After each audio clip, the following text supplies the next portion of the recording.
ना दौलत है ना रूप। आम सी शक्ल की लड़की है बस। मायरा बिल्कुल ठीक कह रही है। उससे प्यारी तो हमारी गुड़िया है अम्मी। रहने दे बस। वहां तो बड़ी बड़ी बातें करी थी, चिराग लेके भी ऐसी दुल्हन ढूंढने की तो नहीं मिलेगी। क्यों ढूंढे हम चिराग लेके ऐसी दुल्हन? चाहिए ही नहीं। दिमाग खराब है हमारा। दिमाग तो तुम्हारा खराब है, जो दिल में आता है बोल जाती हो। बेचारी शांति की शक्ल देखी थी, उसे बहुत बुरा लगा था। इंसान को मौका महल देखकर बात करनी चाहिए। अरे देखिए कौन आया। अभी हमने आके सांस भी नहीं ली है और ये फौरन आ गए। मैं इसलिए नहीं आया। तो फिर मौसम का हाल जानने आए हैं।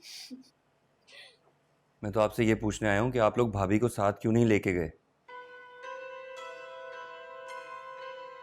कितनी शर्मिंदगी हुई है मुझे उनके सामने। उनको ये भी नहीं पता था कि मेरा रिश्ता तय हो गया। अम्मी आपको ये नहीं करना चाहिए था।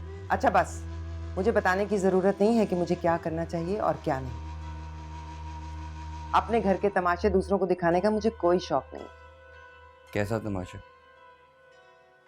महारानी का मुंह मायरा की शादी से ही बना हुआ है, पता नहीं किस बात पे। वो जाती है हमारे साथ।